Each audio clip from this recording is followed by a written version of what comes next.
निवडणूक आयोगानं महापालिका निवडणुकांची घोषणा केली खरी, मात्र त्या अगोदर काही तासच अगोदर ठाकरेंच्या शिवसेनेला एक मोठा झटका बसलाय। माजी आमदार विनोद घोसाळकर यांच्या स्नुषा म्हणजे सुनबाई तेजस्वी घोसाळकर यांनी भाजपमध्ये सकाळी प्रवेश केला। सुनबाईंनी जरी भाजपमध्ये प्रवेश केला असला तरी सुद्धा विनोद घोसाळकरांनी ठाकरेंसोबतच कायम राहणार असल्याची आपली भूमिका स्पष्ट केली आहे।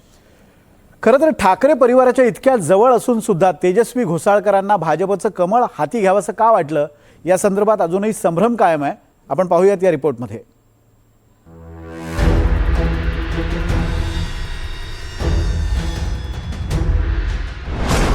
मुंबई महापालिकेत ठाकरेंना मोठा धक्का।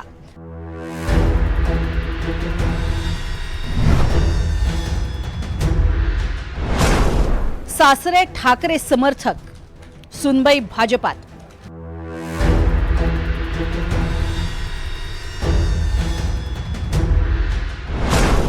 मुंबई बँकेतली एंट्री, भाजप प्रवेशाचा फॅक्टर।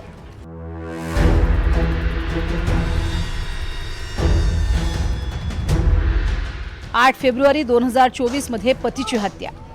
20 जून 2025 पत्नी तेजस्वी घोसाळकर मुंबई बँकेच्या संचालक। सासरे ठाकरे गटाचे एकनिष्ठ आणि सुनबाईंच्या हाती भाजपचं कमळ। हे चित्र आहे घोसाळकर कुटुंबाचं। मुंबई महापालिका निवडणुकीआधीच ठाकरे गटाला भाजपनं सगळ्यात मोठा धक्का दिलाय। ठाकरे गटाच्या माजी नगरसेविका तेजस्वी घोसाळकर यांनी भाजपत प्रवेश केलाय। दादरच्या वसंत स्मृती इथे भाजप मुंबई अध्यक्ष अमित साटम यांच्या उपस्थितीत तेजस्वी घोसाळकर यांचा पक्षप्रवेश झाला। पक्षप्रवेशाआधी तेजस्वी घोसाळकर यांनी भाऊक पोस्ट टाकत ठाकरेंच्या शिवसेनेला जय महाराष्ट्र केला। मी एक अत्यंत सामान्य कुटुंबातील मुलगी, घोसाळकरांसारख्या राजकीय आणि सामाजिक कुटुंबात सून म्हणून आले। समाजकारण, राजकारण हे माझ्यासाठी कधीही महत्त्वाकांक्षेचं साधन नव्हतं। सासरे विनोद घोसाळकर आणि पती अभिषेक यांना साथ देण्यासाठीच मी या प्रवासात पाऊल टाकलं। सगळं काही छान सुरू असताना अभिषेक आणि मी आमच्या कुटुंबासाठी, आमच्या मुलांसाठी आणि दहिसर बोरिवलीतल्या आमच्यावर प्रेम करणाऱ्या जनतेसाठी अनेक स्वप्न पाहत होतो। पण नियतीला काही वेगळंच मंजूर होतं। एका क्षणात आमच्यावर काळाचा घाला आला। अभिषेकची निर्घृण हत्या झाली। शत्रूवरही अशी वेळ येऊ नये अशी वेळ आमच्यावर आली। त्या घटनेनं माझं संपूर्ण आयुष्यच बदलून टाकलं।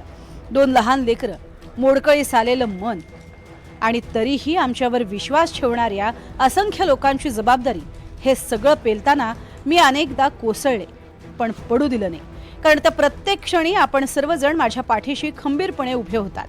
तो ऋणानुबंध माझ्या हृदयावरती कोरला गेलाय। पण आजची परिस्थिती वेगळी आहे। माझ्या मुलांचं भविष्य सुरक्षित करण्यासाठी मला एका वेगळ्या निर्णयाकडे पाहावं लागतंय।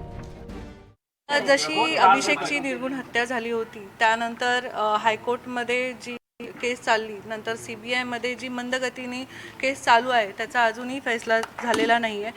त्यामुळे मी जेव्हा देवेंद्र फडणवीस साहेबांना भेटली, हे आमचे बोलणं झालं की लवकरात लवकर CBIला सांगून ते निर्णय घेतले जाईल आणि जी केसचा निकाल आहे ते निकाल त्यांना न्याय मिळवून देण्यासाठीच तुम्ही भाजपमध्ये आलात का? हो, न्याय मिळवण्यासाठी पण आलेली आहे आणि विकासाची कामं लवकरात लवकर होतील आणि मला पूर्ण संधी मिळेल की विकासाची कामं करण्याची।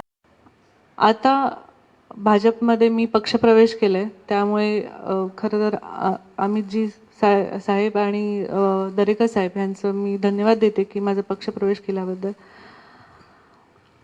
हा निर्णय खरंच खूप कठीण आहे आणि खूप गोष्टी आहेत त्या मी बोलू शकत नाही, पण एक पक्ष सोडताना किंवा ते परिवार सोडताना, त्यांनी ज्यांनी ओळख दिली मला, ते सोडताना खूप दुःख होत आहे। पण माझ्या प्रभागात विकासाची कामं करण्यासाठी हा निर्णय घेतलेला आहे। तेजस्वी घोसाळकर या विधानसभा निवडणुकीपासून भाजपत प्रवेश करणार अशा चर्चा सुरू होत्या। विधानसभा निवडणुकीत तेजस्वी घोसाळकर यांना तिकीट मिळण्याची अपेक्षा होती, पण नाराज तेजस्वी घोसाळकर यांची मनधरणी करायला त्यांचे सासरे विनोद घोसाळकर आणि उद्धव ठाकरे यांना यश आलं आणि विनोद घोसाळकर यांना मुंबईच्या दहिसरमधनं उमेदवारी मिळाली। यानंतर तेजस्वी घोसाळकरांच्या भाजप प्रवेशाची खरी सूत्र फिरली ती 20 जून 2025 ला मुंबई जिल्हा बँकेच्या संचालक पदाच्या निवडणुकीत। मुंबई जिल्हा बँकेचे अध्यक्ष भाजप नेते प्रवीण दरेकर यांनी अभिषेक घोसाळकर यांच्या हत्येनंतर तेजस्वी घोसाळकरांची संचालकपदी बिनविरोध निवड केली आहे. अभिषेक घोसाळकर हे मुंबई जिल्हा बँकेचे संचालक होते. त्यांच्या हत्येनंतर इतर कुणालाही घेण्याऐवजी दरेकरांनी तेजस्वी घोसाळकर यांची बिनविरोध निवड केली. याचवेळी तेजस्वी घोसाळकर या भाजपत जाणार अशा चर्चा सुरू झाल्या होत्या. पण या पक्षप्रवेशाचा मुहूर्त ऐन पालिका निवडणुका जाहीर होण्याआधीचा निवडला. की उबाटा गटाच्या विद्यमान नगरसेविका तेजस्वी अभिषेक घोसाळकर वॉर्ड क्रमांक 1 दहिसर विधानसभा क्षेत्र यांनी आज भारतीय जनता पक्षामध्ये प्रवेश केलेला आहे आणि मोदीजींच्या आणि देवेंद्रजींच्या विजननुसार येणाऱ्या काळामध्ये मुंबई शहराचा विकास व्हावा, मुंबई शहर सुरक्षित राहावं आणि या मुंबईच्या महानगरपालिकेवरती हिंदुत्वाचा भगवा झेंडा हा फडकावा अशी सर्वांचीच इच्छा आहे. समाजातील सर्व स्तरातील लोकांची इच्छा आहे. तसेच सर्व राजकीय पक्षातील त्यांच्या कार्यकर्त्यांचीही इच्छा आहे. तेजस्वी घोसाळकरांचा पक्षप्रवेश हा ठाकरे गटाला मोठा धक्का आहे. तेजस्वी घोसाळकर या प्रभाग क्रमांक 1च्या माजी नगरसेविका होत्या. सध्या मुंबई जिल्हा बँकेच्या संचालक, ठाकरे गटाच्या उपविभाग संघटक होत्या. नाही, बोलण्यासारख्या खूप गोष्टी आहेत त्याच्यावर, पण आज मी बोलणार नाही कारण मला ह्या विषयाकडनं डायव्हर्ट करायचं नाहीये. होऊ दे ना, बिलकुल नाही, पण त्याच्यावर नंतर बोलेन. खूप आमच्याकडे पण खूप गोष्टी बोलण्यासारख्या